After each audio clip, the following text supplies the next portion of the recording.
Due to a bug in the game, the match between Manchester United and Brighton could not be recorded, so I decided to simulate the match in which Manchester United won by a goal to nil thanks to a 30-minute goal from Juan Mata. So our coverage instead comes from Old Trafford in the following match, where Manchester United took their unbeaten season to their second game in the league against West Ham United. So, after this game between Manchester United and West Ham United, in which David Moyes comes up against his former club here at Old Trafford today, we will be just about 10 games away from the end of the Premier League season. Manchester United could win the league in maybe another 5 games time if they win all of the remaining 10 fixtures. And to be honest, you wouldn't really bet against that this season with Manchester United in the form they are in. Last time though, in the FA Cup against Brighton, they only won by a goal to nil. And Rafael Santos Ball, which I believe is a signing for David Moyes in the previous window, will be a man to watch today. I think he might be even making his debut since coming over in the January window. But yes, the story really is just the story was only the fact that United only won the last matchup between themselves and Brighton in the FA Cup by a goal to nil, which I believe was their lowest winning margin of the season. But the important thing is they won. And the important thing for them is that they are still the undefeated team for the season. Will this run end at all? David De Gea plays in goal following his clean sheet in the FA Cup. Brandon Williams comes in with Marcus Trojan, Victor Lindelof, and I think it was Luke Shaw today, or Alex Telles. Midfield is, it was Alex Telles. It's James Fernandes, Van der Beek, and Torgan Hazard with Alassane Plie paired up with Mason Greenwood. Darren Randall starts in goal for West Ham with Kuval, Cresswell, Diop, Mina, and Manzaka in a 5-man defence trying to keep the United men out. Antonio Mazzucci Lenzini is part of a midfield, and there with Florines. And as we said earlier, Bore has come up, top by himself. Amadou Diallo is on the bench for West Ham, which was a possible loan target for Coach Popovich before Amad Diallo came over. So maybe if he gets a run today, maybe Coach Popovich can get a better analysis of him by the end of the match. Here's Funos. And tackled by Brandon Williams and out for a throw, but the referee has given a free kick against Brandon Williams. And Ball will step over the ball.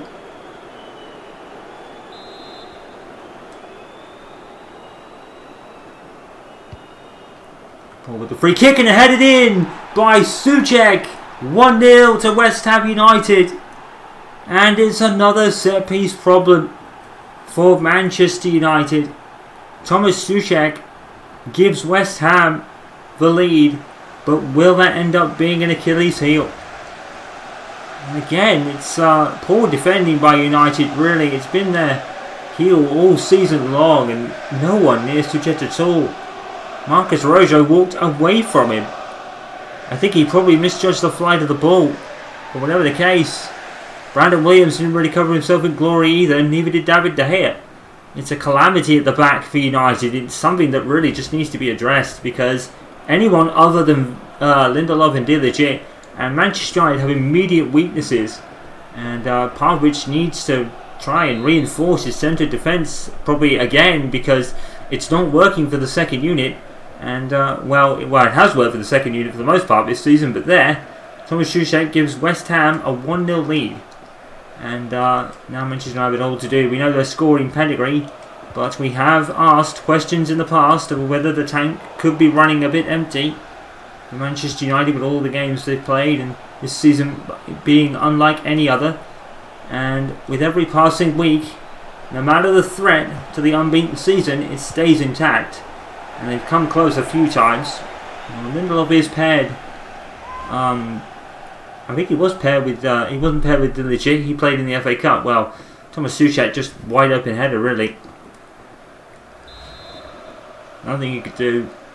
And now we have nothing De Gea could do. And now we have another corner and another free header for Antonio. And headed out by Bruno Fernandes. Van der Beek is going to come up with it. He's going to thump it forward. And he's going to find Greenwood wonderfully. He's going to turn his man wonderfully. And now, here's Alassane play. Back to Mason Greenwood. And it's too easy. An instant response from Coach Popovich's side yet again. Because that is what they do. Well, Mason Greenwood, he's back amongst the goals. He had his injury at the beginning of the season, at the end of towards the end of the first Manchester derby of the season. He was almost on 10 goals for the league by then, and now he's just got another one. It doesn't seem to have deterred him any which whatsoever. Mason Greenwood is getting back among the scorers, and that was too easy. And that is why you cannot fall asleep on Coach Popovich's side. This has been their strength. Scoring goals and not letting their heads drop and just getting forward for the 90 minutes. And that's Mason Greenwood's 11th of the season. And it is all knotted up just moments after West Ham took a surprise lead. Manchester United won, West Ham United won. And it's been such a long time without you watching today. We hope you can join us very soon back in the stadiums. And back to some form of normality. It won't be absolutely normal. There will be many changes and adjustments for a while. But as we've said probably a couple of times before this season, credit to the officials and the governing bodies to get football back underway and finish last season after the initial lockdown from the pandemic. A good save. It was a credit to the players, the professionalism of the players as well. Everyone involved did such a great job. And it's not just in football, Formula 1, the NBA, the NFL, NHL. All the sports and all their athletes contributed to their sports returning in such a positive way. Garner's off the post. And Souček again. And it's a poor header there by Brandon Williams, I think. And it's 2-1. To West Ham United. Thomas Souček is having a ball today. Well, there was a great initial save there by... no, not David De Gea. It went off the post. And Brandon Williams, really, it was a gift. Well, I think he did all he could do, Brandon Williams. Thomas Souček was more alive than Rojo, to be fair. I think Brandon Williams probably did about all he could do. He was in a very awkward position, to be fair. He probably could have headed it out, you could argue. But West Ham here are showing signs of light. Thomas Souček has restored West Ham's lead. 27 minutes into the game. Did I say 27 goals for Souček? I didn't miss it, but he's probably had a lot of goals anyway. So, Manchester United behind again. 2-1 to West Ham now. As we were saying, an absolute credit to bringing sport back onto the agenda for a bit, and it has been our kind of salvation, watching these sports while being confined indoors, as it were. It seems like a horrible thing to say, but it has been for the benefit of all the public, really, and not just here, in other countries too. And they are being rewarded with coming back to the world of sport fixtures. Mason Greenwood is doing brilliantly, and Alassane play has put it in. Oh, that was all a sensational work of Mason Greenwood, 2-2. And Alassane play is just absolutely loving life at United, isn't he? Signed from Mönchengladbach. And Mason Greenwood is just ringing rings around the West Ham defence today.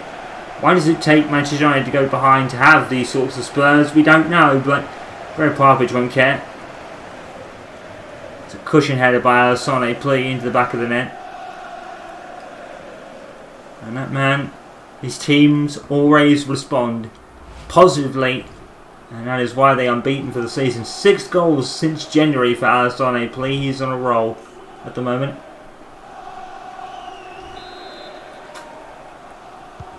And it's still all to Manchester United, and their unbeaten record is preserved again.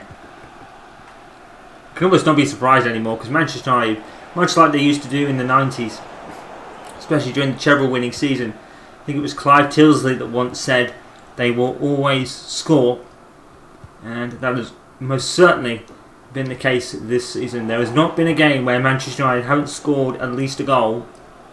There's been no 0-0 draw, and it's just been goals all the way in all our coverage this season. Wonderful pass from Rojo there to Dan James. Greenwood and James linking up well. James putting it into the box, and here comes Torgan Hazard, and Manchester United have the lead, and they are just making it look easy. The power and the strength and the resilience and the determination of every single player that plays for Manchester United cannot be understated. This unbeaten season is not going anywhere with these players on the pitch. Greenwood found James magnificently, but Dan James, what a cross. What a cross. Torgan Hazard, no question of him being offside.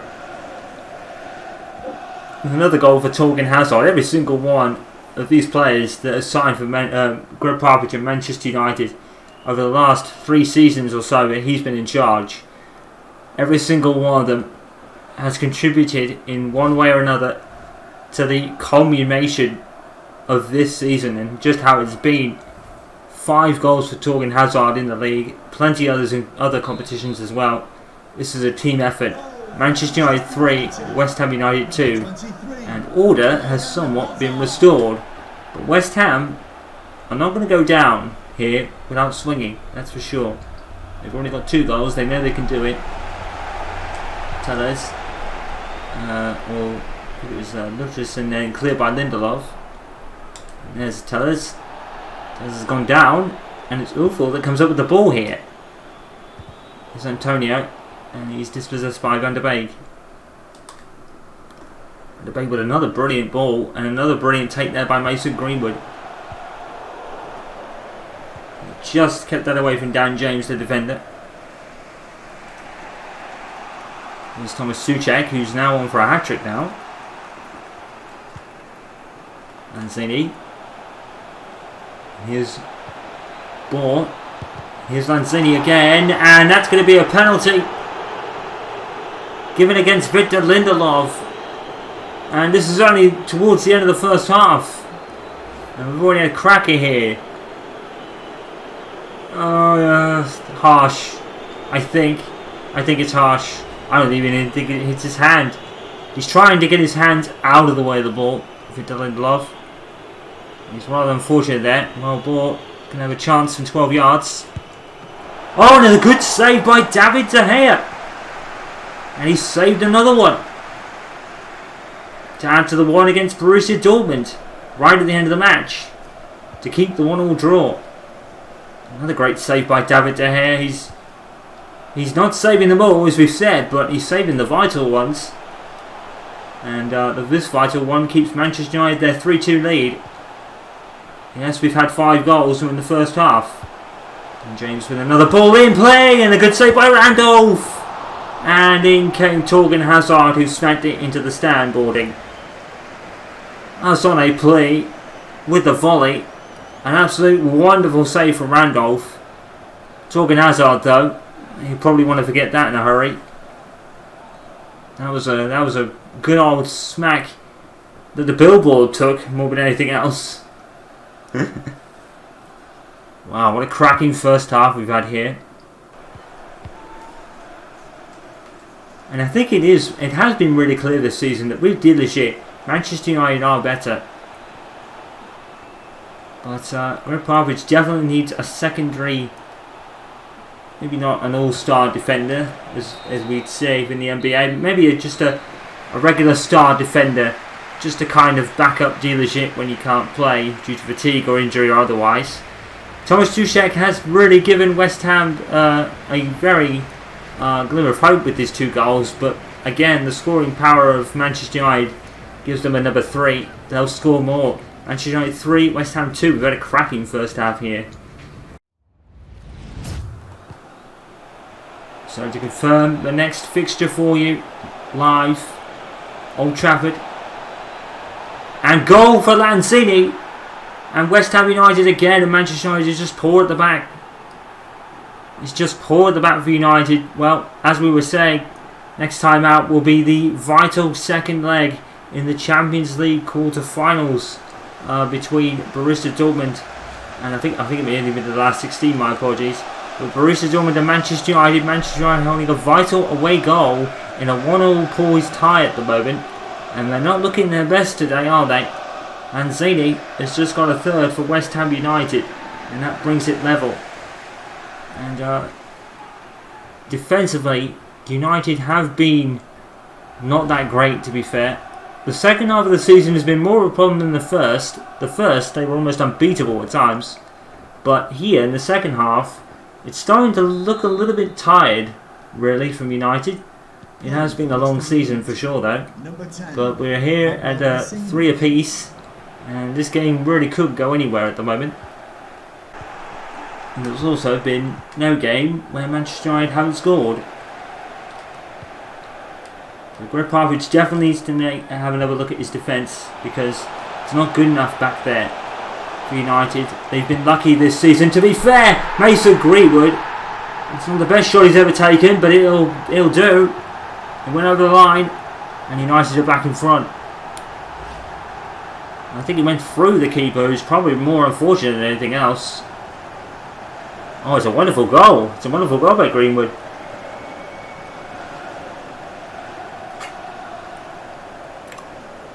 Well, Randolph, to me, I think that's a mistake. I think, to be fair, I think he probably expected that to go higher than it did.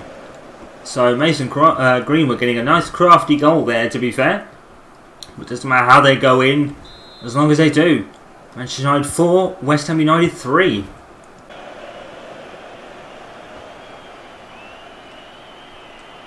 There's Bruno Fernandes, and now James. James has beat his man into the box, and Arsene Plea has settled the game. Manchester United 5, West Ham 3. Arsene Plea has settled today's game. Another whipping ball by Dan James.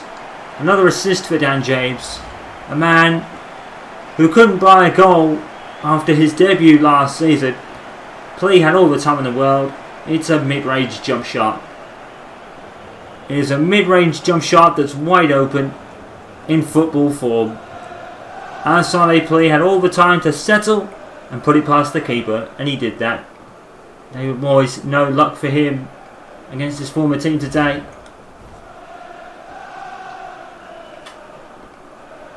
And that's 7 goals in the league now. But Arsene Plea, he's having a whale of a time, as we said. And this game is all but over now. Manchester United 5, West Ham 3. And now here's Plea. Pass from Fernandes. Arsene Plea, and he's absolutely scuffed it.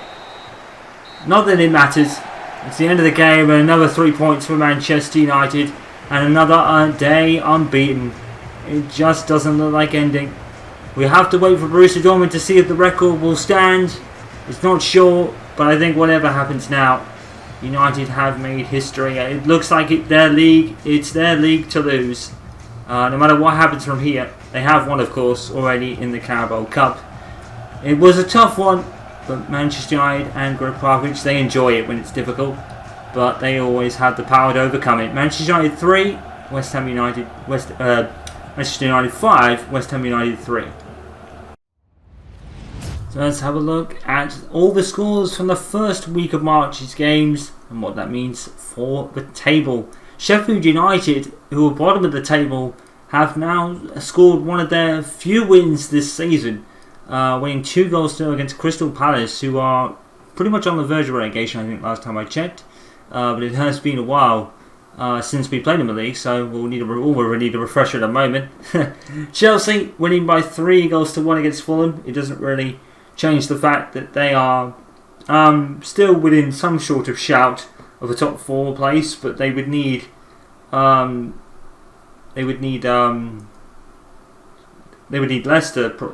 They can only fight with Leicester for it, because third up is quite almost immeasurably out of reach, as it were. I'll get there in a minute. The champions Liverpool do keep the pressure on at the top with a 1-0 win over Wolves, and also Ryan Mason's team Spurs are absolutely thriving under him, to be fair, and are now in second, but they've lost a game in hand over Liverpool. They have a game in hand over them, but they do win by 3-2. Burnley and West Brom. West Brom had a field day with 4 goals there, and later we have Brighton 2, Southampton 1. Mikel Arteta's miserable season continues as they lost to fellow Europa League spot fighters Newcastle United by 2-1. Manchester City beating Aston Villa by 3-2 was the final score. So, Manchester United now have a game in hand over Tottenham Hotspur and a 6-point lead over them, and Liverpool have lost the 2 points from earlier in the season, and now it's 9 points between them and the previous champions with 10 games or so left to play. It does look like it could be Manchester United's title to lose, but if Ryan Mason can pull something truly miraculous out of the bag, he's definitely going for it. But look at that goals for record, 199 for Manchester United. Does that mean that they've scored 99 goals this season? That is quite an incredible stat. There, they are over 30 clear of Spurs behind them.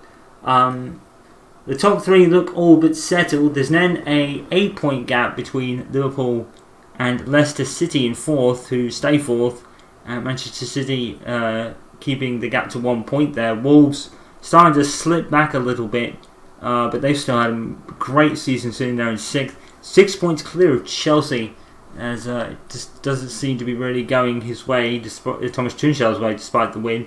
Newcastle in 8th ahead of Arsenal at their expense now, as they have a miserable season continues sadly for them. Everton completing the top 10. West Ham still 11th despite losing today. Burnley, Brighton, Aston Villa, West Brom, Fulham and Southampton are the relegation places. Leeds United, Sheffield United and Crystal Palace are at the bottom. Crystal Palace were down at the bottom, so Sheffield United's win was sort of vital in the end. But it only brings them up to 19th and still 5 points from safety. Leeds now just 3 away from Southampton. We just might have a relegation scrap yet.